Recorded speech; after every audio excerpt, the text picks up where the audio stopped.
ரோமர்கள் நிருபம் 4ஆம் அதிகாரம் 20 முதல் 23 வசனம் சொல்லுகிறது, தேவனுடைய வாக்குத்தத்தத்தை குறித்து அவன் அவிசுவாசமாய் சந்தேகப்படாமல் தேவன் வாக்குத்தத்தம் பண்ணினதை நிறைவேற்ற வல்லவராய் இருக்கிறார் என்று முழு நிச்சயமாய் நம்பி தேவனை மகிமைப்படுத்தி விசுவாசத்தில் வல்லவனானான்.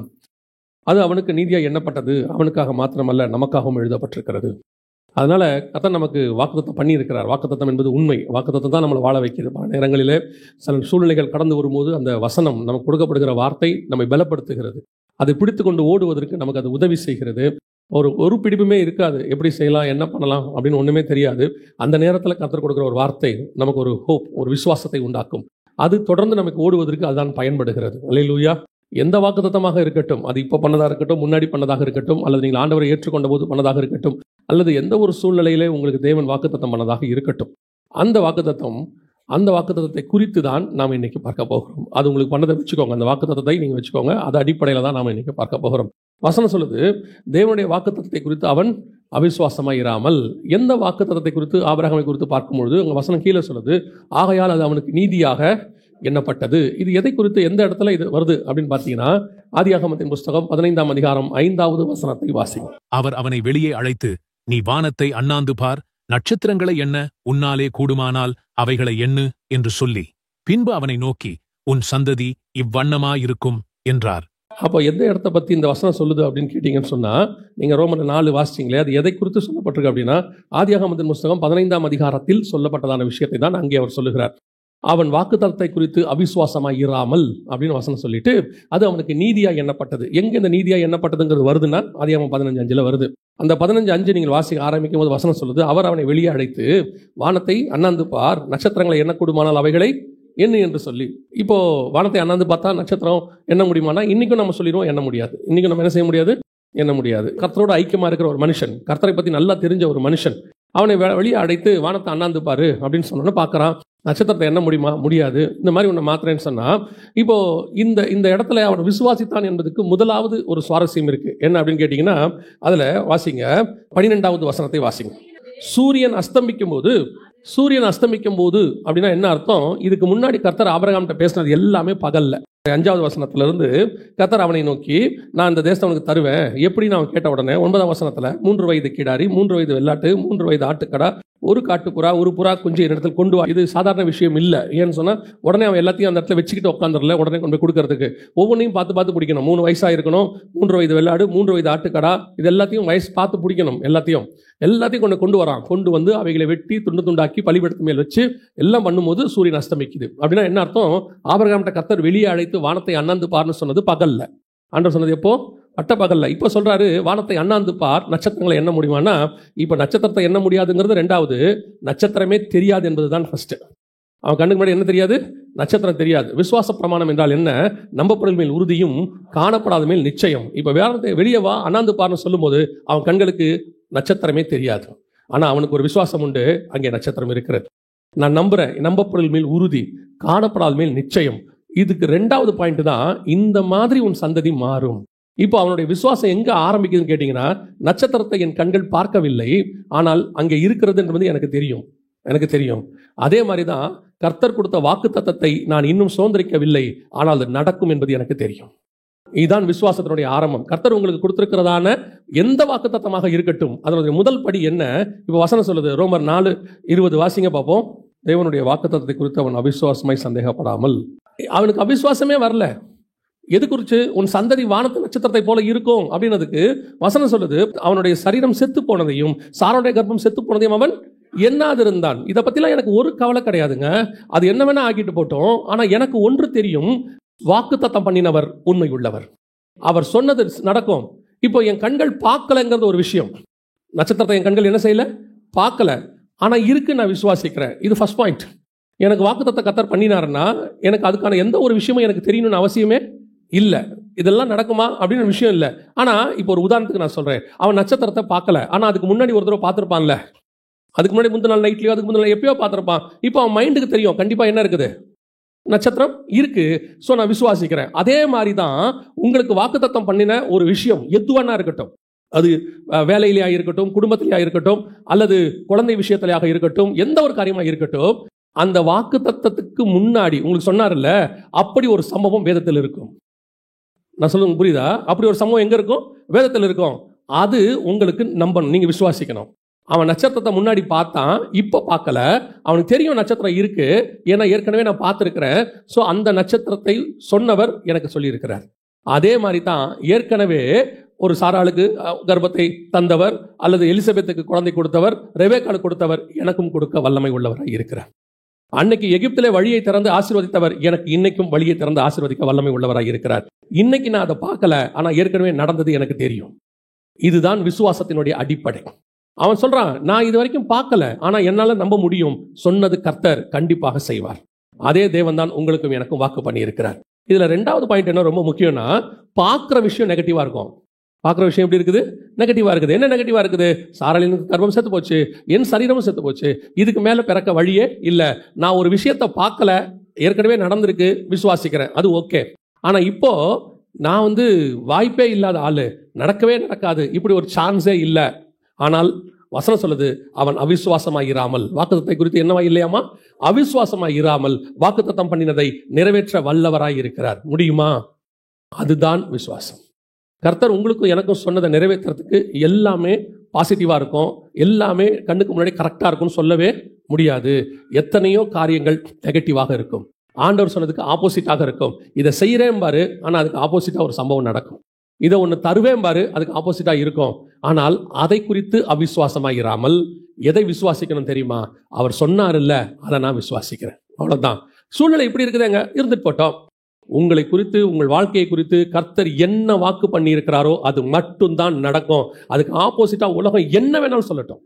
டாக்டர் சொல்லட்டும், அவ்வளவுதான், உள்ள வச்சாச்சு, பெட்டியில முடிச்சாச்சு, உனக்கு குழந்தை பிறக்காது, உன் லைஃப் முடிஞ்சிருச்சு, இதோட ஜீரோ பண்ணியாச்சு, இதுக்கப்புறம் ஒண்ணுமே இல்லை சொல்லட்டும். நான் எப்பவும் சொல்லுவேன், அவங்க சொல்லட்டும். அப்படி அவங்க சொன்னா மட்டும்தான் அந்த வாக்குத்தத்தம் எவ்வளவு வல்லமை உள்ளது என்பதை நாம் புரிந்து கொள்ள முடியும்.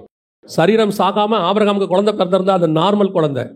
சரீரம் செத்த பிறகு பிறந்துச்சு பாருங்க, அது வாக்குத்தத்தத்தின் குழந்தை, அது வார்த்தையின் வல்லமையில பிறந்த குழந்தை. எல்லாரும் விதை விதைச்சு அந்த விதை முளைச்சிருந்தா அது சாதாரண விதை. பஞ்ச காலத்துல ஒருத்தருக்குமே முளைக்காத போது 100% ஈசாக்குக்கு விளைச்சது பாத்தீங்களா? அதுதான் வாக்குத்தத்தத்தின் விளைச்சல், ஆசீர்வாதத்தின் விளைச்சல். பல நேரங்களில் உங்களுக்கு பண்ணப்படுகிற வாக்குத்தத்தங்கள் பெருசா கூட இருக்கும், நம்புவதற்கு ஏது இல்லாத இருக்கும், கர்த்தர் சொல்றதை அக்செப்டே பண்ண முடியாம இருக்கும். கர்த்தர் நமக்கு பண்ணுகிற வாக்குத்தத்தம் அந்த நேரத்திற்கு நிறைவேற்றுவதற்கு விசுவாசத்திற்கு ஏதுவா இருக்காது, கண்டிப்பா இருக்காது. 100% ஆப்போசிட்டாகத்தான் இருக்கும். என்ன வேணா சொல்லட்டும், ஒரு நாளும் கர்த்தர் வாக்குத்தத்தம் பண்ணினதை கைவிடுகிறதே இல்லை. ஆனா நாம மட்டும் அவிசுவாசமா இருக்கக்கூடாது. அந்த ஒரு அவிசுவாசம் வந்துடக்கூடாது. நடக்குமா? நடக்காதா? வாய்ப்பு இல்லையா? பாருங்க, ஆபிரகாமுக்கு ஆண்டவர் இப்படி பண்ணியிருக்கிறாரு. அதே மாதிரி ஒரு சம்பவம் சகரியாவுக்கு நடக்குது. லூக்கால வாசிக்கிற 1ஆம் அதிகாரத்துல சகரியாவுக்கு நடக்குது. நடக்கும்போது சகரியா கிட்டே அந்த வார்த்தையை சொல்றாரு, எலிசபெத் குழந்தை பெறுவாங்க. இப்போ நியாயமா பார்த்தா அவன் ஆசாரியன், அவன் தான் ஜனங்களுக்கே இந்த விசுவாச வார்த்தையை பேசணும். ஆனா அவன் அவிசுவாசப்படுறான். அவனுக்கு ஒரு அவிசுவாசம் வந்துருச்சு. இது எப்படி நடக்கும், வாய்ப்பு இருக்குதா அப்படின்னு உடனே மற்றவங்களுக்காவது சும்மா விட்டுருவாரு. இந்த போதிக்க வேண்டியவன் அவிசுவாசப்பட்டான்னு வச்சுக்கோங்க, அவனுக்கு ஒரு தண்டனையை கொடுத்து அந்த இடத்துல செய்வாரு. அது வரைக்கும் நீ பேசாது இருப்பாய். நீங்களும் நானும் அவிசுவாசப்படுவதற்காக அழைக்கப்படவில்லை. விசுவாச புஸ்தகத்தை கையில் வச்சிருக்கிறோம். விசுவாசத்தினால் முழுவதும் நிறைஞ்ச புக்கு இது. இந்த புக்கை கையில் வச்சிருக்கிற உங்களுக்கு எனக்கு ஒன்று தெரியணும். நமக்கு கர்த்தர் ஒன்று சொல்லியிருக்கிறாரு, இப்பவும் சொல்லுவாரு, இனிமேட்டும் சொல்லுவாரு. நான் எப்பவுமே ஒன்று விசுவாசிக்கிறேன், நாம கர்த்தர் வரும் அளவும் இந்த விசுவாசம் தான் நம்மை கொண்டு போய் அங்கே சேர்க்க போகிறது. அதனாலதான் அவர் சொல்றாரு, விசுவாசத்தை துவக்கினவரும் முடிக்கிறவரும் மனுஷகுமாரன் வரும்போது விசுவாசத்தை காண்பாரோ. அப்போ வாக்குத்தத்தம் பண்ணினதை நாம் சுதந்திரிக்கணும்னா முதலாவதாக நாம் காணாதவைகளை காண்கிறவர்களாக இருக்கணும். ஆண்டவர் சொன்னது நம்ம கண்ணுக்கு தெரியாவிட்டால் என்ன செய்யணும்? அதை காண்கிறவர்களாக இருக்கணும். ரெண்டாவது, காண்கிற விஷயம் நெகட்டிவா இருந்தாலும் விசுவாசிக்கணும். இதான் ரெண்டு முக்கியமான காரியம். ரெண்டாவது வாக்குத்தத்தத்தை ஆபிரகாமுக்கு கர்த்தர் பண்ணுகிறார். என்ன செய்யறார்? வாசிங்க, எபிரேயர் நிருபம் 11ஆம் அதிகாரம் 9வது வசனத்தை வாசிங்க. விசுவாசத்தினாலே அவன் வாக்குத்தத்தம் பண்ணப்பட்ட தேசத்திலே பரதேசியை போல சஞ்சரித்து உடன் சுதந்திரராகிய ஈசாக்கோடும் யாக்கோபோடும். ரெண்டாவது வாக்குத்தத்தம் என்ன? அவனுக்கு வாக்குத்தத்தம் பண்ணப்பட்டது பைபிள்ல பார்த்தா ரெண்டு காரியமா இருக்கு. ஒன்று சந்ததியை தருவேன், இன்னொன்று தேசத்தை சுதந்திரிப்பேன். இப்போ இந்த தேசத்தை சுதந்திரிப்பேன் என்பது என்னது அப்படின்னு பார்த்தீங்கன்னு சொன்னா, அவன் ஏற்கனவே வாக்குத்தத்தம் பண்ணப்பட்ட தேசத்துக்கு வந்துட்டார். ஆபிரகாம் எங்க வந்துட்டாரு? வாக்குத்தத்தம் பண்ணப்பட்ட தேசத்துக்கு வந்துட்டார். அந்த வசனம் சொல்லுது வாக்குத்தத்தம் பண்ணப்பட்ட தேசத்துல அப்படின்னு தான் இருக்கு. அப்படின்னா அவனுக்கு வாக்குத்தத்தம் பண்ணது என்னவாயிருச்சு? வந்துருச்சு. இப்போ கர்த்தர் சொன்ன வாக்குத்தத்தம் நிறைவேறிடுச்சு அப்படின்னு நம்ம எடுத்துக்கலாமா அப்படின்னு பார்த்தா இல்ல. 13வது வசனம் வாசிங்க. வாக்குத்தத்தம் பண்ணப்பட்டதை அடையாமல் அப்படின்னா அவர் வாக்குத்தத்தம் பண்ணது இந்த தேசத்தை அல்ல, இதிலும் மேலான பரம தேசத்தையே வாக்கு பண்ணினார்னு அங்க இருக்கு. அப்போ அந்த வசனம் என்ன சொல்லுது? உலக பிரகாரமா வாக்கு தத்தம் பண்ண ஒரு தேசம் இருக்கு, அதை நான் கொடுத்துட்டேன். அதே நேரத்தில் உனக்கு இதை விட ஸ்பிரிச்சுவலான ஒன்று கொடுத்துருக்கேன், அதை சுதந்திரிக்கும்படி தான் நான் உன்னை அழைத்தேன். அப்போ வாக்கு தத்தம் பண்ணினதனுடைய மிக முக்கியமான விஷயம் என்ன? வசனம் சொல்லுது, அந்த வசனத்துல வாக்கு தத்தம் பண்ணப்பட்டவைகளை அடையாமல் அந்த வாக்கு தத்தம் பண்ணப்பட்ட தேசத்தில் அவன் இருக்கிறான். ஏற்கனவே ஒரு வாக்கு தத்தம் பண்ணப்பட்ட தேசத்துக்கு அவர் வந்துட்டாலும் வசனம் சொல்லுது அந்த வாக்கு தத்தத்தை இன்னும் அவர் சுதந்திரிக்கவில்லை. அப்படின்னா இந்த உலக பிரகாரமான வாக்கு தத்தங்கள் நிறைவேறுவது நமக்கு பெரிய விஷயமே இல்லை. கர்த்தருக்கு இது ரொம்ப சர்வசாதாரணம். நம்ம இதுதான் ரொம்ப பெருசா தெரியுது நமக்கு. நம்மளை பொறுத்த வரைக்கும் இந்த உலகத்துல எனக்கு தெரிஞ்சு மிஞ்சி போச்சுன்னா ஒரு 4 முக்கியமான பெரிய விஷயம் இருக்கும். என்ன இருக்கும்? ஒன்று, நல்ல வேலை கிடைக்கணும்னு இருக்கும். ஆமா தானே? நம்மளை பொறுத்த வரைக்கும் அதானே, நல்ல வேலை கிடைக்கும். அது கிடைச்ச உடனே அந்த வேலையில் அப்படியே ப்ரொமோஷன், அப்படியே நல்ல சம்பளம், அப்படியே போகணும். 2வது என்ன இருக்கும்? கல்யாணம் பண்ணணும்னு இருக்கும். 3வது, கல்யாணம் பண்ண பிறகு நம்ம என்ன கேட்க போறோம்? ஒரு வீடு வேணும்னு கேட்க போறோம் இல்லையா? கடைசியா என்ன கேட்க போறோம்? நல்லபடியா சாவணும்னு கேட்க போறோம். இதான் நம்ம லைஃப்ல மொத்தமே 4, எக்ஸ்ட்ரீமா 4. இது ஒவ்வொரு நாட்டுக்கு கொஞ்சம் வேறுபடும். இவ்வளவுதானா மொத்த லைஃப்? இதுதான் வாக்கு தத்தமா? இவளுக்கு தான் கர்த்தர் நம்மளை கூப்பிட்டாரா? நல்ல வேலை, நல்ல வீடு, நல்ல குடும்பம், நல்ல மரணம். இதை தவிர்த்து வேற என்ன இருக்கு அப்படின்னு கேட்டா எக்ஸ்ட்ரீமா இவ்வளவுதான் இருக்கு. யாரை வேணா எடுத்துக்கோங்க, இந்த 4க்குள்ளதான் இருப்பாங்க. இந்த 4உடைய செக்ஷன் ஏபிசியா இருக்கும். உள்ளுக்குள்ள நல்ல வேலைக்குள்ள வேலை நல்லா ஆசீர்வதிக்கப்படணும், இன்னொரு பிரான்ச் ஆரம்பிக்கணும், இன்னும் கொஞ்சம் சம்பளம் வரணும், இன்னும் ஒரு ப்ரொமோஷன் வரணும், இது உள்ள இருக்கும். நல்ல குடும்பம் இருக்கும், ஒரு கணவன் மனைவி, அப்புறம் நல்ல குழந்தை, அப்புறம் பேரம்பேத்தி, இதுக்குள்ள ஏதாவது இருக்கும், இந்த செக்ஷனுக்குள்ள இருக்கும். அப்புறம் பார்த்தீங்கன்னா வீடா இருக்கும், சொத்து, ஏதாவது வீடு வேணும், கார் வேணும், இது வேணும் இருக்கும். கடைசியா பார்த்தீங்கன்னா 60 வயசுக்கு மேல வேற ஒண்ணுமே வேணாம், நல்ல சாவு வரணும். நம்ம இந்த 4க்குள்ளதான் இருக்கும் நம்ம லைஃப். இதை தாண்டி வேற ஒண்ணுமே இல்லை. அப்போ கர்த்தர் வாக்கு பண்ணது இதுக்காக மட்டும் தானா? இவ்வளவுதானா மொத்தமே அப்படின்னா இது எல்லாத்துக்கும் ஒரு ஸ்பிரிச்சுவல் வெர்ஷன் இருக்கு. ஆபிரகாமுக்கு பிள்ளையே வாக்கு பண்ணினார், அந்த பிள்ளை அல்ல, அந்த பிள்ளை கிறிஸ்துவே. நம்ம ஈசாக்கா அவர் பார்த்துக்கிட்டு இருக்கிறாரு, ஆனா ஸ்பிரிச்சுவல் வெர்ஷன் என்ன? கிறிஸ்து. அதே மாதிரி தேசத்தை சுதந்திரிப்பார். அவர் தேசத்துல இந்த தேசத்தை அல்ல, புரிஞ்சிருச்சு அவனுக்கு.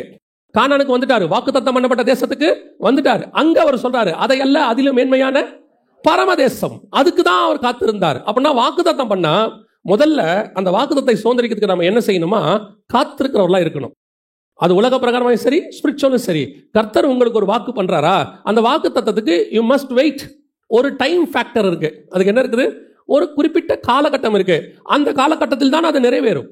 நம்மளை பொறுத்த வரைக்கும் 2025 நீ வாலாகாமல் தலையாவேனா 2025 வாலாகாமல் தலையாயிரணும்னு நினைப்போம். ஆமா தானே?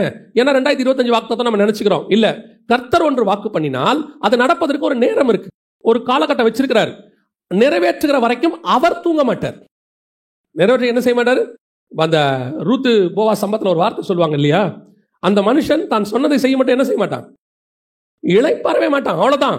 ரூத்து தூங்கிடுவாங்க, கேட்டு வந்து அந்தமா தூங்கிரும். சொன்னவர் தூங்குறது இல்ல, வாக்கு தத்தம் பண்ணினவர் அதை நிறைவேற்றுகிற வரைக்கும் அவர் உறங்க மாட்டார். அப்போ உங்களுக்கு தெரியணும், கர்த்தர் ஒன்று சொல்லிட்டாரா, அதை நான் வர்ற வரைக்கும் நான் காத்திருக்கிறேன், அவ்வளவுதான். Just wait. ஆனா இன்னைக்கு நமக்கு அது காத்திருக்கிற அனுபவம் இல்லை. நம்ம நடுவில் என்ன பண்ணுவோம் தெரியுமா? நம்மளா ஏதாவது அந்த வாக்குத்தத்தை நிறைவேற்றுறதுக்கு என்ன செய்வோம்? நம்மளால ஆன முயற்சிகளை செய்வோம். ஆண்டவர் சொல்வாரு, நீ கொஞ்சம் சும்மா இருந்தீங்கன்னா போதும், நான் செஞ்சிருவேன். நம்மளால இருக்க முடியாத ஒரே வேலை சும்மா இருப்பது. பல வாக்கு தத்தங்களை நாம் சும்மா இருந்தால்தான் கர்த்தர் செய்வார். ஆனா அவர் ஏதாவது செய்ய சொல்லுவாரு, அதை மட்டும் நீங்க செய்யணும். இப்போ ஆண்டவர் சொல்வாரு ஆபிரகாம்கிட்ட, கானான் தேசத்துக்கு போகணும். அதுதான் நம்ம செய்யணும். நமக்கு ஆண்டவர் சொல்ற வாக்கு தத்தத்தை அவரே நிறைவேற்றி கொடுப்பார். அது வரைக்கும் நாம் காத்திருக்கிற அனுபவம், அதான் very very important. First point என்னன்னு கேட்டீங்கன்னா, அது காத்திருக்கிற அனுபவம். இன்னைக்கு நமக்கு காத்திருக்கிற அனுபவம் இல்லை.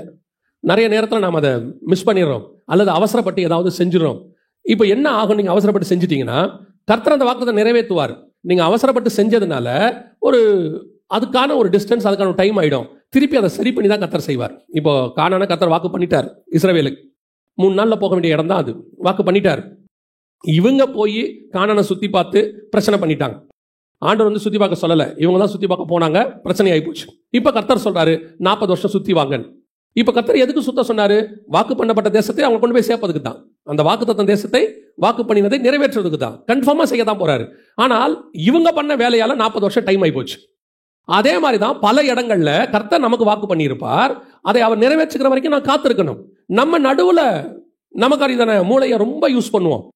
நம்ம பயங்கரமா உள்ள இறங்கி அதை செய்யலாமா இதை செய்யலாமா. நாம செஞ்சு தப்பாகிறத விட பல நேரங்களில் நம்ம செஞ்சுதான் தப்பு பண்றோம். நம்ம சும்மா இருந்தாலே கரெக்டாக நடக்கும். நான் பல நேரத்தில் என்னோட மினிஸ்ட்ரியில் எந்த ஒரு விஷயத்தையுமே செய்யறதுக்கு முன்னாடி 100 தடவை யோசிச்சிருவேன்.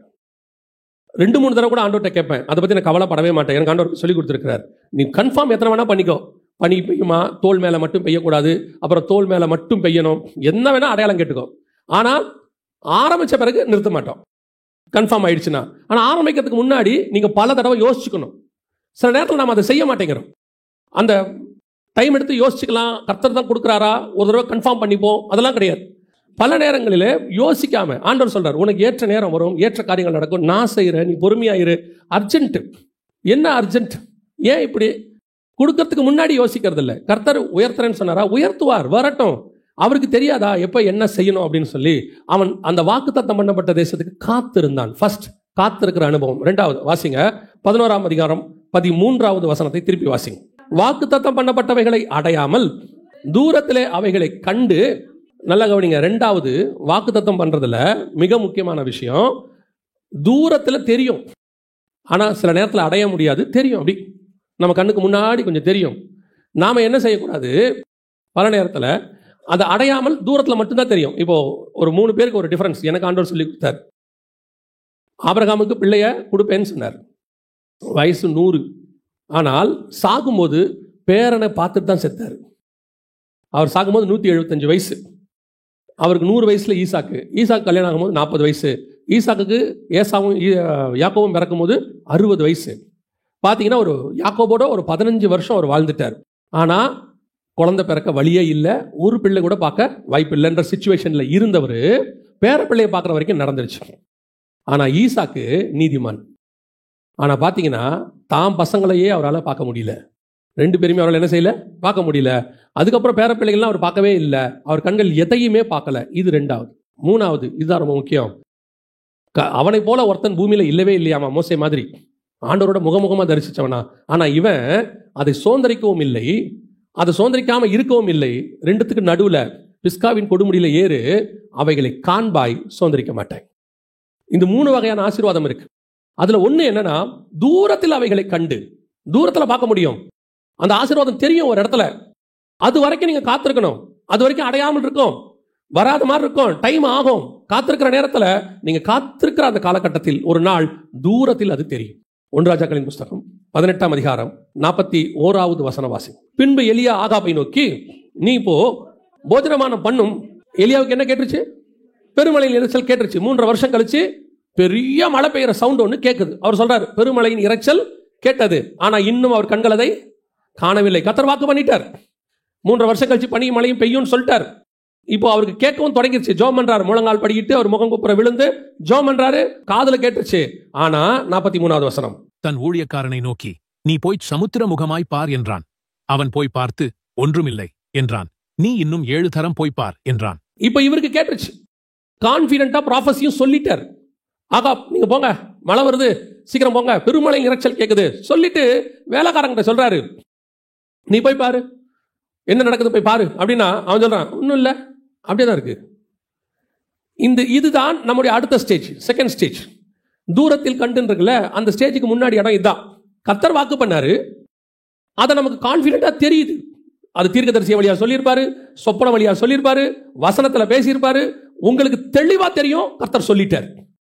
எனக்கெல்லாம் சில நேரத்தில் கர்த்தர் சொல்லும் போது வேற யார் வழியா சொல்ல மாட்டாரு, தனிப்பட்ட முறையில் எனக்கு வசனத்தின் வழியாகவோ அல்லது ஏதோ ஒரு கருத்துல எங்கிட்ட கர்த்தர் பர்டிகுலர் சொல்வார், ஏன் விஷயத்த சொல்றேன். ஆனா ஒருத்தனை கூப்பிட்டு போய் பாருன்னு சொன்னா அங்க என்ன செய்வாரு? ஒண்ணும் இல்லை, எல்லாம் அப்படியே தான் இருக்கு, பிளாங்கா இருக்கு. என் காதுல ஒரு சத்தம் கேட்குதேப்பா, உனக்கு கேட்குதியா? இங்கே இல்லை.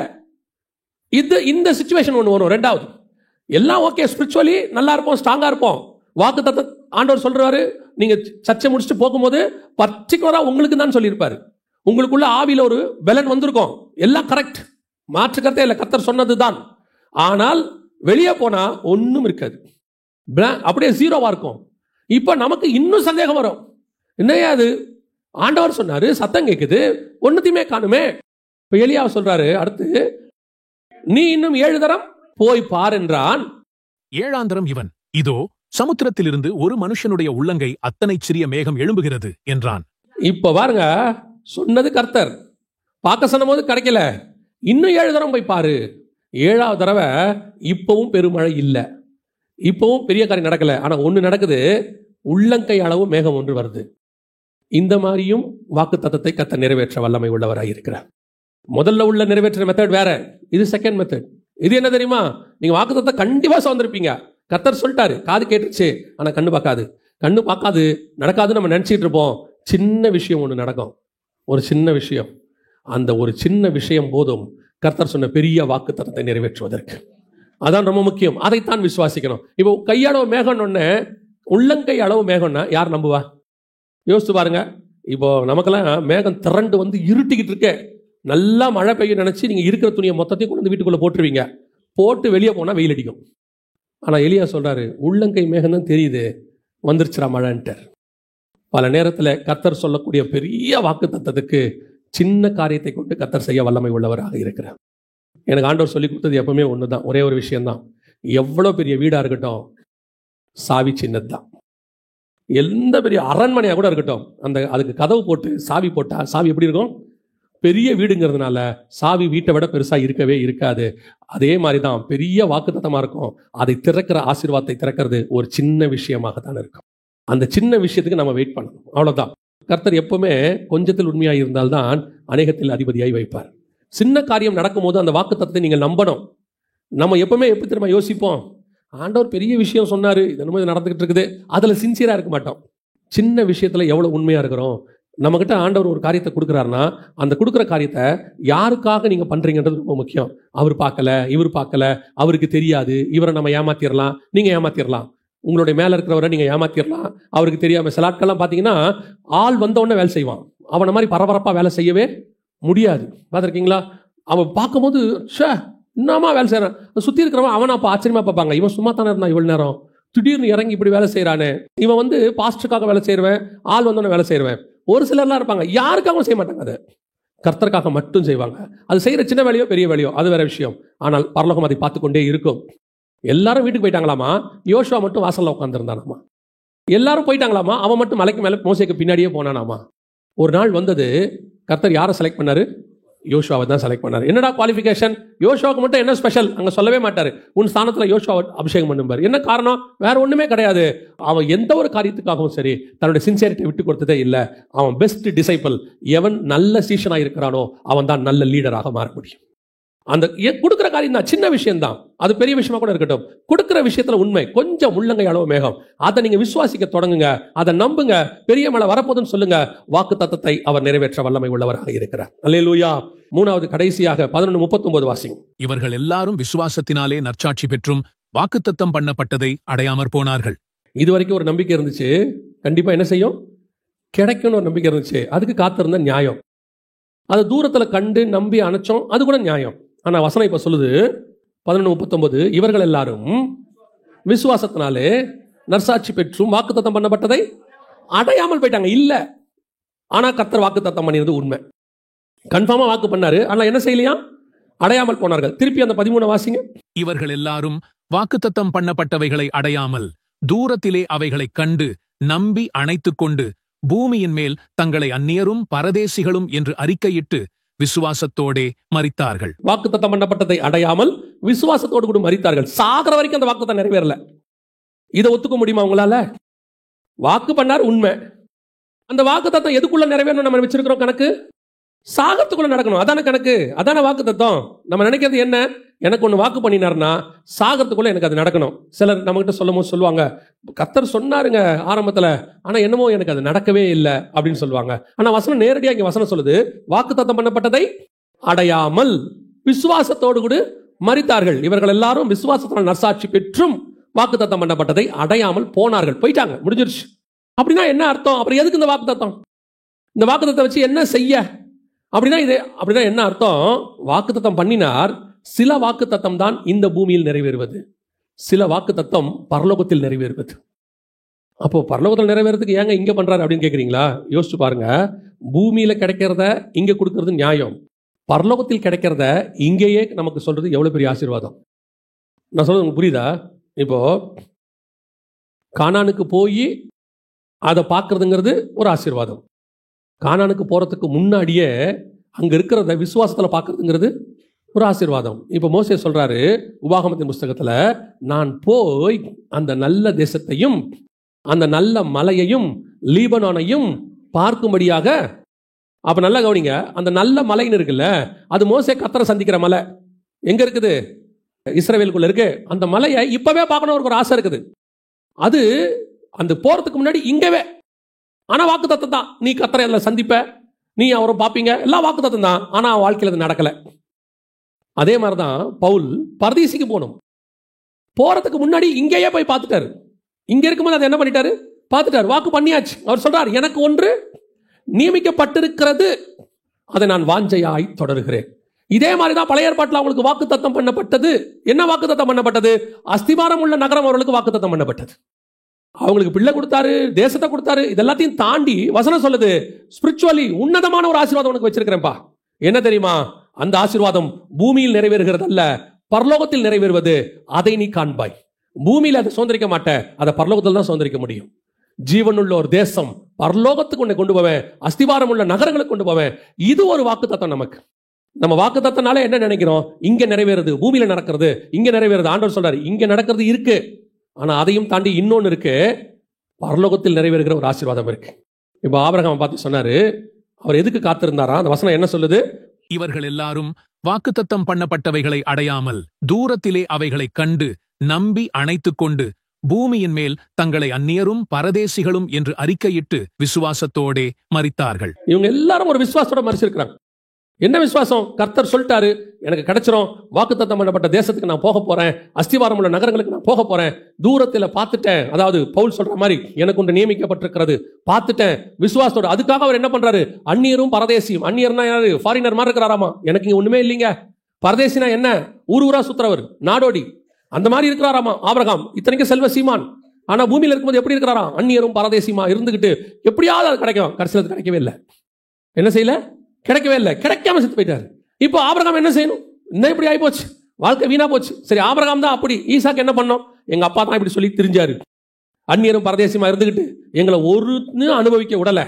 எப்பவும் சொல்வாரு, இல்லடா இந்த பூமி நமக்கு சொந்தம் இல்லை, இப்பூமி நமக்கு இல்லை, நாம புதிய எருசலேமுக்கு காத்திருக்கிறோம். இப்படியே சொல்லி சொல்லி சொல்லி எங்க அப்பா எங்களை ஒண்ணுமே பார்க்க விடாம பண்ணிட்டாரு. நியாயமா ஈசாக்கு சொல்லியிருக்கணும், அவனும் சொல்லல. சரி, ஈசாக்கு தான் அப்படியா? யாக்கோபு சொல்லியிருக்கணும், எங்க அப்பாவும் தாத்தாவும் சும்மா வேலை வெட்டி இல்லாம 200 வருஷமா 300 வருஷமா இதுதான் சொல்லி சொல்லி ஒண்ணுமே இல்ல, சும்மா பொய்ங்க. அது வாக்குத்தத்தம் பண்ணப்பட்ட தேசம்னு ஒண்ணு கிடையாது, அதெல்லாம் சும்மா. ஆனா வசனம் சொல்லுது, அவன் ஈசாக்கோடும் யாக்கோபோடும் கூடாரங்களில் குடியிருந்தான்.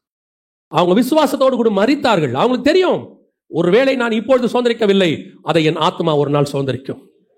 வாசிங்க, மத்தேயு எழுதின சுவிசேஷம் 8ஆம் அதிகாரம் 11வது வசனத்தை வாசிங்க. அநேகர் கிழக்கிலும் மேற்கிலும் இருந்து வந்து பரலோக ராஜ்யத்தில் யாரோட? ஆபிரகாம், ஈசாக்கு, யாக்கோபு என்பவர்களோடு கூட வாக்குத்தத்தம் நிறைவேறிச்சா? நிறைவேறிச்சா? சொன்னது கரெக்டா வந்து சேர்ந்துருச்சா? இயேசு வந்து சொன்னாரு, அநேகர் யாரோட இருப்பாங்க? எந்த வாக்குத்தத்தத்துக்கு விசுவாசத்தோடு கூட இங்கே காத்திருந்தானோ, எந்த வாக்குத்தத்தத்துக்காக அந்நியரும் பரதேசியும் என்று அறிக்கையிட்டானோ, எந்த வாக்குத்தத்தத்தை அவன் பார்க்காதபடிக்கு மரித்து போனானோ, அந்த வாக்குத்தத்தம் பரலோக ராஜ்யத்தில் நிறைவேறி விட்டது. அவன் அத்தனை பேரோடு கூட அந்த 3 பேரும் உட்கார்ந்து பந்தி இருக்கிறார்கள். இது கர்த்தர் நமக்கு கொடுக்கிற ஃபைனல் ஆசீர்வாதம். இந்த வாக்குத்தத்தத்துக்கு தான் காத்திருக்கணும். ஒரு நாள் வரும், இந்த பூமியில எனக்குரியதை கர்த்தர் தந்துட்டே இருக்கிறார், மாற்று கருத்தே இல்லை. ஆனால் என்னுடைய வாக்குத்தத்தம் பண்ணப்பட்ட பூமி அங்கே ஒன்று இருக்கு, ஆசீர்வாதம் ஒன்று அங்கே இருக்கு, அதுக்கு நான் ஓடுவேன். இன்னொரு வசனம் இருக்கு, வாசிங்க. லூக்கா எழுதின சுவிசேஷம் 20ஆம் அதிகாரம் 37-38 வாசி. அன்றியும் மரித்தோர் எழுந்திருப்பார்கள் என்பதை மோசேயும் முச்செடியை பற்றிய வாசகத்தில் காண்பித்திருக்கிறார். எப்படியெனில், கர்த்தரை ஆபிரகாமின் தேவன் என்றும் ஈசாக்கின் தேவன் என்றும் யாக்கோபின் தேவன் என்றும் சொல்லியிருக்கிறார். அவர் மரித்தோரின் தேவனாயிராமல் ஜீவனுள்ளோரின் தேவனாயிருக்கிறார். எல்லாரும் அவருக்கு பிழைத்திருக்கிறார்களே என்றார். அவன் வாக்குத்தத்தம் பண்ணதோடு கூட மரிச்சான். அந்த வாக்குத்தத்தம் நிறைவேறல, ஆனா உயிர்த்தெழுதலில் அவன் பங்கடைந்தான் என்று வேதம் சொல்லுது. வசனம் சொல்லுது, கர்த்தர் ஆபிரகாமின் தேவன் என்று ஈசாக்கின் தேவன் என்று யாக்கோபின் தேவன் என்று சொல்லி இருக்கிறார். அவர் மரித்தோரின் தேவனாய் இராமல் ஜீவனோரின் தேவனாய் இருக்கிறார். அவன் விசுவாசத்தோடு கூட மரித்தார்கள். வாக்குத்தத்தம் பண்ணப்பட்டதை அடையவில்லை, உண்மைதான். இயேசு வர வரைக்கும் அது நடக்காது. பரலோகத்துக்குள்ள போக முடியாது. அந்த திரை சிலை கிளியாம உள்ளே பிரவேசிக்க முடியாது. இயேசு வந்தாதான் அது நடக்கும். இயேசு வரதுக்கு எவ்வளவு நாள் ஆகும்? 2000 வருஷம் ஆகும். ஆபிரகாமுக்கும் இயேசுக்கும் எவ்வளவு டிஃபரன்ஸ்? 2000 வருஷம் டிஃபரன்ஸ். 2000 வருஷம் எங்க பார்க்கணும்? மேல் பாதாளத்தில் இருக்கணும், வெயிட் பண்ணிட்டு இருக்கணும், காத்திருக்கணும். இப்ப நீங்க ஸ்பிரிச்சுவலா இந்த 3 காரியத்தை யோசிச்சு பாருங்க. அவன் மேல் பாதாளத்தில் 2000 வருஷம் என்ன பண்ணான்? காத்திருந்தான். 2வது, மேல் பாதாளத்தில் தூரத்தில் அவைகளை அவன் கண்டான். எதை கண்டிருப்பான்? நான் யோசிச்சேன், இப்படின்னா அது நடந்திருக்க வாய்ப்பு இருக்குது. நானும் யோசிச்சேன். இப்போ இயேசு கிறிஸ்து வந்துட்டார். வந்துட்ட பிறகு அதுக்கு முன்னாடி யோவான் ஸ்நானகன் சிறைச்சேதம் பண்ணப்பட்டுட்டார். ஏரோது சிறைச்சேதம் பண்ணிட்டார். இப்போ யோவான் ஸ்நானகன் எங்கே போயிருப்பார்? மேல் பாதாளத்துக்கு போயிருப்பார். ஆப்வியஸ்லி அப்படி தான் போயிருக்கணும். நியாயப்பிரமாணத்தின்படி பர்ஃபெக்டாக இருக்கிறவங்களாம் மேல் பாதாளத்துக்கு போனாங்க. மேல் பாதாளத்தில் ஆபிரகாமை கண்டிப்பாக பார்த்துருப்பார். வழியை ஆயத்தம் பண்ண தான் இவர் வந்தார். அப்போ இவர் கீழே போய் என்ன சொல்லியிருப்பார்? இயேசு வந்துட்டார், மேசியா என்ன செஞ்சிட்டாரு? வந்துட்டாரு. நான் தான் ஞானஸ்தானம் கொடுத்தேன், ஆவியினாலும் மக்கினால் ஞானஸ்தானம் கொடுக்குறவரை பார்த்துட்டேன், அவர் வந்துட்டார். அவர் வந்துட்டாருன்னு இவனுக்கு எப்படி இருந்திருக்கும்? 2000 வருஷமாய் நான் காத்து கொண்டிருந்தேன், தூரத்தில் அவைகளை கண்டு நம்பி அணைத்து கொண்டு காத்திருந்தல் அவன் காத்திருக்குதல் முடிவடைகிறது. இயேசு மரிக்கிற அன்னைக்கு கல்லறைகள் திறந்தன, பரிசுத்தவான்கள் எழும்பினார்கள், அவர்கள் பரிசுத்த நகரத்தில் காணப்பட்டார்கள். அதோட அர்த்தம் என்ன? வாக்கு தத்தம் பண்ணினார்னா நீங்க செத்தாலும் அது நடக்கும். அதை நிறைவேற்றாமல் போகவே மாட்டார். சிலது நீங்கள் இருக்கும்போது நிறைவேற வேண்டிய வாக்கு தத்தம், சிலது நீங்கள் போன பிறகு நடக்க வேண்டிய வாக்கு தத்தம். உங்கள் சந்ததியின் மேலே நிறைவேறும். அவர் ஆண்டவர் ஆபிரகாம் பண்ண வாக்கு தத்தம் கிறிஸ்துல நிறைவேறணும். கிறிஸ்துல நிறைவேறணும். அப்ப ஆபிரகாம் ஜீவனுள்ள போது, பூமியில இருக்கும் போது அந்த வாக்குத்தத்தம் நிறைவேறுச்சு. அதே நேரத்துல கிறிஸ்து வரும்போது கொஞ்சம் நிறைவேறுச்சு. அது ஆபிரகாமுடைய மாம்ச கண்கள் பார்க்காது, ஆனால் காதுகள் கேட்கும். அவன் விசுவாசித்தான். அதே காரியத்தான் கர்த்தர் உங்களுக்கும் சொல்லுகிறார். கர்த்தர் வாக்குத்தத்தம் பண்ணினார், அது ஒரு நாள் நிச்சயம் நடக்கும். ஒருவேளை நீங்கள் இருக்கும்போது நடக்காது, உங்கள் பிள்ளைகள் வாழ்க்கையில் அது நடக்கும். உங்க பிள்ளைகள், உங்கள் சந்ததிகள் அதை பார்ப்பார்கள். வருகை தாமதித்தால் கர்த்தர் அதை நிறைவேற்றி கொடுக்க வல்லமை உள்ளவர். ஒன்று மட்டும் நிச்சயம், இங்கே நடக்காவிட்டாலும் பரலோகத்தில் நடக்கும். சிலர் சொல்றாங்க, ஆண்டவர் எனக்கு வாக்கு பண்ணியிருக்கிறாரு, அது வந்துட்டு நடக்காம எப்படி வருகை வரும்? ஆண்டவர் தான் எங்கிட்ட சொல்லியிருக்கிறாரு. ஆண்டவர் சொல்லியிருக்கிறாரு, அதை வருகைக்குள்ளாக நிறைவேற்றணும்னு அவர் உங்களுக்கு காலகட்டம்லாம் சொல்லலை. அதை ஸ்பிரிச்சுவலாகவும் நிறைவேற்ற வல்லமை உள்ளவராக இருக்கிறார். நீ வானத்து நட்சத்திரத்தை போல சந்ததியை பார்ப்பார்னா அவர் அப்படி பார்க்கல, பேரன வரைக்கும் தான் பார்த்தாரு. ஆனால் அந்த சந்ததி கிறிஸ்துவின் மூலமாக வானத்தின் நட்சத்திர சந்ததி உருவாயிருச்சு. நீ தேசத்தை சுதந்திரிக் கொள்வாய்னா அந்த தேசத்தை மட்டும் சொல்லல, அஸ்திவாரம் உள்ள ஒரு தேசம் வருது, அதையும் ஒரு சுதந்திரிப்பார். கர்த்தர் சொன்னது அந்த காலகட்டத்தில் தான் நடக்கணும்னு அவசியம் இல்லை, உங்க காலகட்டத்துக்கு பிறகும் நடக்கும். அவர்களுக்கும் அது நிறைவேறும். உங்களுக்கு நிறைவேற வேண்டியது உங்கள் காலத்தில் நடக்கும், உங்கள் பிள்ளைகள் காலத்தில் நிறைவேற வேண்டியது அவர்கள் காலத்தில் நடக்கும். ஆனா ஒண்ணு, அந்த வாக்குத்தத்தத்தை வாங்க வேண்டியது மட்டும்தான் நம்ம வேலை. அல்லேலூயா. அது நடக்கிறதுக்கு காத்திருக்க வேண்டியது நம்முடைய வேலை, விசுவாசிக்க வேண்டியது நம்முடைய வேலை. அவ்வளவுதான். நான் எப்பவும் ஒரு காரியம் சொல்றேன், சொல்லிட்டு முடிக்கிறேன். கவனிங்க. உங்க பிள்ளைகளுக்கு நீங்க என்ன வச்சுட்டு போறீங்களோ வச்சுட்டு போலியோ அது உங்களுடைய பலத்தை பொறுத்து. ஆனா ஒண்ணு மட்டும் வச்சுட்டு போயிருங்க, முடிஞ்சா உங்க பிள்ளைகளுக்கு தேவையான வாக்கு தத்தத்தை கர்த்தர்கிட்ட இருந்து வாங்கி வச்சுட்டு போயிருங்க. அது உங்க பிள்ளைகள் வாழ்க்கையில கண்டிப்பா நடக்கும். நான் எப்பவுமே என் பிள்ளைகிட்ட சொல்வேன், நான் என்ன வச்சுட்டு போறேன்னு தெரியாது, ஆனா கிறிஸ்துவை நான் கொடுத்துட்டு போறேன், ஏசப்பாவை பிடிச்சுக்குங்க, அவர் முடிவு பரியந்தம் நடத்த வல்லமை உள்ளவராக இருக்கிறார். அல்லேலூயா. நாம் ஜெபிக்க போகிறோம். எந்திரிக்கலாமா நம்ம எல்லோரும்? Thank you Jesus. நன்றி ஆவியானவரே. ஆண்டவர் உங்களுக்கு எல்லாம் தேவ சமூகத்தில் கண்களை மூடி, ஆண்டவர் உங்களுக்கு நிறைய வாக்கு பண்ணியிருப்பார். வாக்குத்தத்தம் பண்ணாம நம்ம ஆவிக்குரிய வாழ்க்கை கிடையாது. நீங்க ரட்சிக்கப்பட்டதுக்கு முன்னாடி உங்களுக்கு சொல்லியிருந்து அதுல தான் நீங்க ரட்சிக்க கூட பட்டிருப்பீங்க. சில காரியங்களை உனக்கு செய்கிறேன், அப்படி பண்ணுறேன், அது ஆண்டவர் சொல்லியிருப்பார். ஒவ்வொரு கட்டத்திலையும் உங்களுக்கு அந்த அந்த வாக்குத்தத்தத்தை ஆண்டவர் அடுத்து சொல்லிக்கிட்டே வருவார். அந்த வாக்குத்தத்தங்கள் நடக்கல, வாய்ப்பில்லை, நடக்காது அப்படின்ற முடிவுக்கு நீங்க வராதீங்க. அவர் பொய்யுரையாத தேவன். அவர்கிட்ட இருந்து வாக்குத்தத்தத்தை வாங்குற வரைக்கும் தான் நீங்க பயப்படணும். வாங்கிட்டீங்களா, கவலையே படாதீங்க. அந்த வாக்குத்தத்தத்தை அவர் நிறைவேற்ற வல்லமை உள்ளவர். அவர் எப்படி நிறைவேற்றிடுவார்? இப்ப நாம செய்ய வேண்டியது ஒன்னே ஒண்ணுதான், விசுவாசத்தோடு இருக்கணும், அவிசுவாசப்படாம. அது நடக்குங்க. சொன்னவர் நிறைவேற்றி தீரும் அளவும் உறங்கவே மாட்டார். ஆனா அது வரைக்கும் நீங்கள் நான் நிக்கணும், அவ்வளவுதான். அவிசுவாசப்படாம நிக்கணும். ரெண்டாவது, காத்திருக்கணும், பொறுமை வேணும். சொன்ன உடனே செஞ்சிடணும், இமிடியேட்டா. இன்னைக்கு நம்ம டேட் ஃபிக்ஸ் பண்ணக்கூடாது. சிலர்லாம் ஆண்டவருக்கு டேட் ஃபிக்ஸ் பண்றாங்க. இந்த வாரத்துக்குள்ள, 40 நாளைக்குள்ள, 21 நாளைக்குள்ள. நாம யாரு சர்வ வல்லமையுள்ள தேவனுக்கு டேட் ஃபிக்ஸ் பண்றது? நாம யாரு சர்வ வல்லமையுள்ள தேவனுக்கு டார்கெட் வைக்கிறது? இதுக்குள்ள பண்ணி முடிங்க அப்படின்னு சொல்றதுக்கு நாம யாரு? நாம சிருஷ்டி, அவர் சிருஷ்டிகர். அவருக்கு தெரியும் எப்போ எதை செய்யணும்னு அவருக்கு தெரியும். செய்வார், கரெக்டா செய்வார். நமக்கு என்ன, காத்திருக்கிறது மட்டும்தான் வேலை. பல நேரத்தில் நமக்கு அந்த பொறுமை இல்லை. ரெண்டாவது, மூணாவது, தூரத்தில் சில காரியங்கள் தெரிய ஆரம்பிக்கும், சின்னதா தெரியும். அதை பார்த்த உடனே விசுவாசத்தோடு அவன் சொன்னான், பெரிய மழை வரப்போது, ஓடி போயிரு. சின்ன காரியத்தை வரும்போது ஒரு அசதி, ஒரு அசால்ட். என்னமோ சொன்னார் ஆண்டவர், என்னமோ நடக்குது. இல்லை, அந்த சின்ன காரியத்தை கொண்டு உங்கள் பெரிய வாக்குத்தத்தத்தை நிறைவேற்ற அவர் வல்லமை உள்ளவராக இருக்கிறார். கடைசியாய் உங்களுக்கு சொன்ன வாக்குத்தத்தம் ஒருவேளை நிறைவேறுகிறதை உங்கள் கண்கள் காணாமல் இருக்கும், ஆனால் வாக்குத்தத்தம் நிச்சயம் நடக்கும். அது உங்கள் பிள்ளைகள் மேலேயோ உங்கள் சந்ததிகள் மேலேயோ கர்த்தர் நிச்சயம் நிறைவேற்றுவார். ஆபிரகாமுக்கு சொன்னது இயேசு காலத்தில் நிறைவேறிடுச்சு. மோசேக்கு சொன்னது இயேசு காலத்தில் நிறைவேறிச்சு. அவர்கள் எல்லாரும் விசுவாசத்தோடு கூட மரித்தார்கள். ஒரு நாள் வந்தது, ஆபிரகாம், ஈசாக்கு, யாக்கோபு என்பவர்கள் பரலோகத்தில் எல்லோரோடு கூட பந்தி இருப்பார்கள். அந்த காரியத்தை சொன்ன தேவன் தான் நமக்கும் வாக்கு பண்ணியிருக்கிறார். இவ்வளோ காரியத்தை அவர் நமக்கும் நடத்த வல்லமை உள்ளவராக இருக்கிறார். ஒப்பு கொடுப்போமா தேவ சமூகத்தில்? விசுவாசத்தோடு தேவ சமூகத்தில் கரங்களை உயர்த்தி, ஆண்டவரே, நீர் சொன்னவைகளில் ஒன்றும் ஒளிந்து போகாது. எழுத்தாகிலும் எழுத்தின் உறுப்பாகிலும் ஒளிந்து போகாது. வானமும் பூமியும் ஒளிந்தாலும் உடைய வார்த்தைகள் ஒளியாதுன்னு நாங்கள் வேதத்தில் வாசிக்கிறோம். எங்களுக்கு நீங்க தான்ப்பா சொல்லி இருக்கிறீங்க, நீங்க சொன்னது நிச்சயம் நடக்கும். ஆண்டவர் சொல்றாரு, சொன்ன காரியம் ரொம்ப பெருசு, உங்ககிட்ட சொன்னது ரொம்ப பெரிய காரியம், பயங்கரமான காரியம். நீ அவிசுவாசப்படாத. நடக்குமான்னு யோசிக்கிறதே தப்பு. முதல்ல ராஜா சொன்னா சொன்னதே, எழுதினா எழுதினதே, அதை மாற்றுகிற பிரமாணம் எங்கேயும் கிடையாது. உலகத்துல ஒரு ராஜா சட்டம் எழுதிட்டாலே மாற்ற முடியாதுன்னா, பரலோகத்தின் ராஜா உன் மேல ஒரு சட்டத்தை எழுதிட்டாருன்னா அதை மாற்ற அதிகாரம் யாருக்கும் கிடையாது. தைரியமா இருக்கு. ஆண்டவர் உங்களுக்கு வாக்கு பண்றார். ஒரு சிலருக்கு உனக்கு சொன்ன காரியங்கள், உனக்கு சொன்ன தீர்க்க தரிசனங்கள், உனக்கு கொடுத்த தரிசனங்கள் இன்னைக்குரியது அல்ல. நீ இன்னைக்கு வச்சு டிசைட் பண்ணாதீங்க. ஆனால் நிச்சயம் ஒரு நாள் அது நிறைவேறிய தீரும். அது வரைக்கும் பொறுமையோடு காத்துரு. அவிசுவாசப்படாத. இதுக்கு தானா, இந்த விஷயத்துக்காக தானா நான் ஏன் இப்படி இருக்கணும்? ஆண்டவர் என்னமோ சொல்லி என்ன கூட்டு வந்தாரே, 11 சகோதரர்கள் மனவாங்கன்னு சொன்னாரே, அதுக்கு ஏன் நான் ஜெயில இருக்கணும்? ஏன் போத்திபார் வீட்டில் வேலை பார்க்கணும்? ஒரு வேலைக்கார மாதிரி நான் ஏன் இருக்கணும்? ஆண்டவர் சொல்றாரு, நீ வேலைக்கார மாதிரி இல்ல, என் பார்வையில ராஜா மாதிரி இருக்க. நீ என் மேல தாவீது ஆடு மேய்க்கிறவன் நினைக்கிறான், என் பார்வையில் அவன் ராஜா. யோசேப்பு போத்திபார் வீட்டில் வேலைக்காரன், ஆனா என் பார்வையில் அவன் பிரதமர். அதே தேவன் தான் உனக்கும் சொல்றார். வாக்கு தத்தம் பண்ணின போதே உன்னை கர்த்தர் அபிஷேகம் பண்ணிட்டார். ஒப்பு கொடுப்போமா தேவ சமூகத்தில்? விசுவாசத்தோடு கூட அவர்கள் விசுவாசத்தோடு மரித்தார்கள். நாமோ விசுவாசத்தோடு கூட ஜீவனுள்ள ஒரு தேசத்துக்கு போக போறோம். சர்வ வல்லமையுள்ள எங்கள் தகப்பனே, இதோ நாங்கள் கூடி வந்திருக்கிறோம் அப்பா.